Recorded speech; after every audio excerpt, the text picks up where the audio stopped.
Hey, what's up everyone? Joker here from Joker Against the World. Give me all the love I know you have. Click that like, click that subscribe button. But for now, let's just get into the video.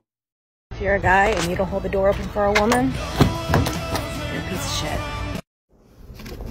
So I've been seeing this video pop up on my For You page quite often today. You are not a piece of shit for not keeping the door open or holding a door open for a woman.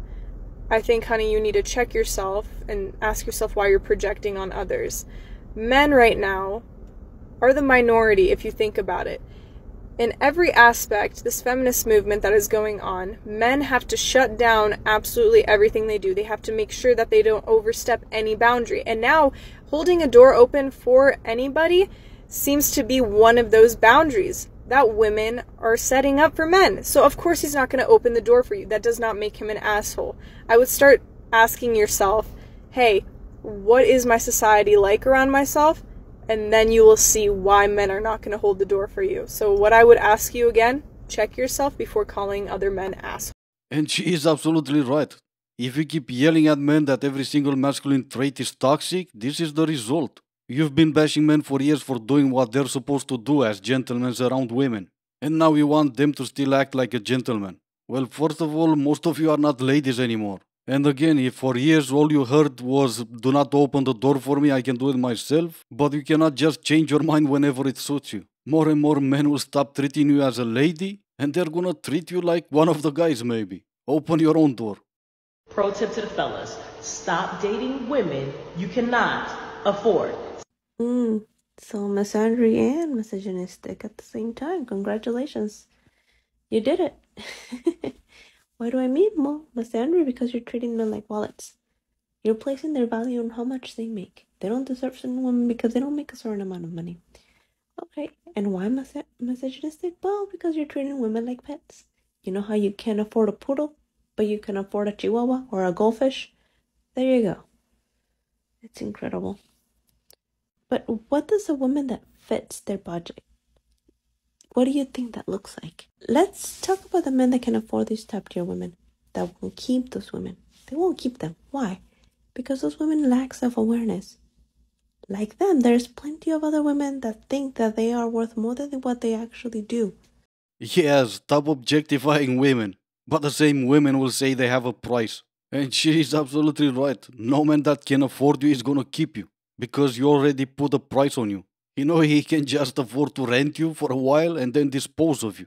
But what I love the most is that this attitude will only last as long as your looks last. As soon as your looks start to fade, you're gonna be on TikTok making different type of videos. Where are all the good men? Well, you placed a price on yourself and some men couldn't afford you and some men were not willing to pay that price. Of course, I would be known as the anti-feminist of TikTok, and I'm okay with that.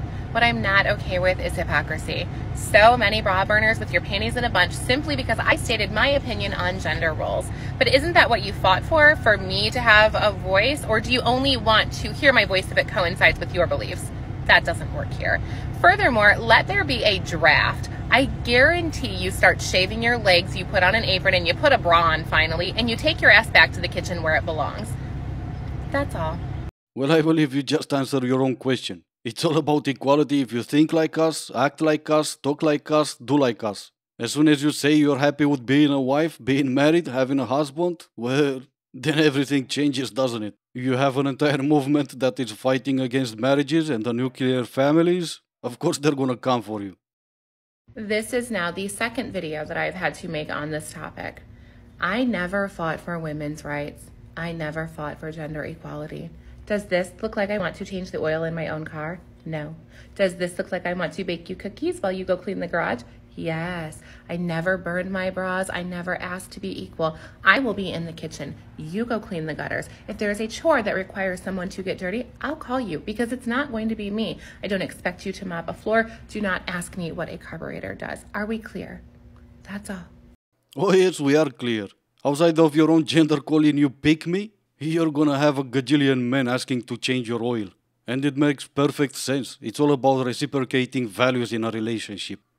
It is a fact that men want what they can't have. They want what is not easily accessible to them. Oh, no, no, no. This is one of the biggest misconceptions about men. It is simply not true.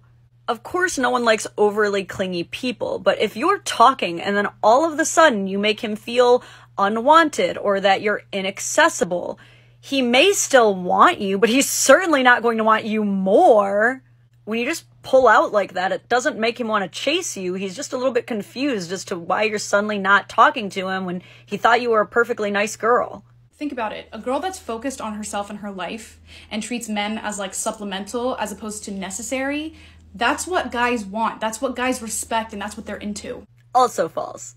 Huge misconception that men only want to feel wanted, not needed. Okay, they don't want you to be entirely reliant on them, especially if it's for their wallet, but they want to feel super necessary. They spend all day long in society being told that they're not necessary. They do not want a partner who also makes them feel unnecessary. If you can make your partner feel that not only you want to need him, but that he is wanted and needed by society, by the world, you will have a very powerful man. And I'm sorry, but notice that it's always single women giving this advice to leave men on red so that you can maintain your power, as she says later in that video. Dudes like it when you text them. What the fuck? Anyway, to wrap up this video, let's play the very ending of her video and see how it ages. The only kind of guy that this won't work on is a narcissist or somebody who is extremely insecure and can't handle a self-confident girl. And if you want proof, ask literally any guy and he'll tell you that I'm right. Yeah, well, this guy is gonna tell you that you're wrong. But then again, I'm insecure and I cannot handle a strong woman. Or maybe that's not the case. Maybe men just don't want to deal with annoying women. You expect him to do all the effort in that relationship while you're doing nothing in return. Yeah, I wonder why you're still single. Let me guess, you've only dealt with insecure men, right? What's funny to me is that you're talking about what men want when you have no idea what men want.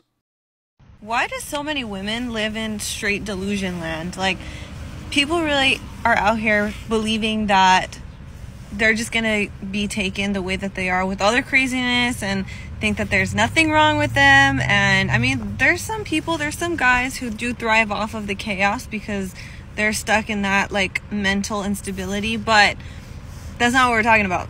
The women who really think it's cute to be toxic, ooh, you know what, in a couple of years, I don't even need to tell you what's going to happen, because in a couple of years you're going to find out for yourself that you probably should have taken your younger years a little bit more seriously, focused on your self-development and not focusing on the suffering of other people. I mean, I don't get it. It could never be me though. Yeah, and again, a lot of them are talking about what men want when they have no idea what men want. They also think that all they have to do is show up, when that's not the case. It will take some effort before you get in a relationship, and it will take some effort to keep that relationship. But instead of listening to what men really want, they're just guessing, they're wrong, they're gonna be single, and when they reach 40 and their DMs are not full with men, they're gonna complain that they can't find a good man, or they're gonna push their ideologies that kept them single on different women. Misery loves company, and that's why they're pushing that message. And it doesn't matter how successful they are.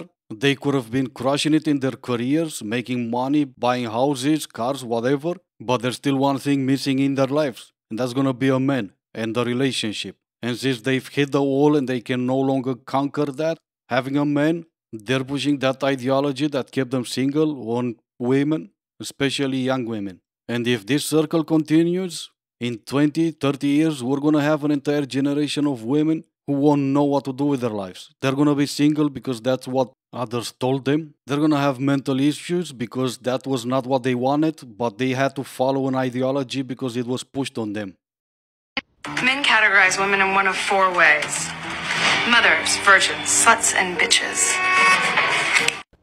I'm no man, but I can tell you which ones you are. Well, you're no man, but somehow you made 99% at least of men to agree with you. But anyway, this is gonna be it for today. I do hope you enjoyed the video. Thank you so much for watching. I will see you in the next one.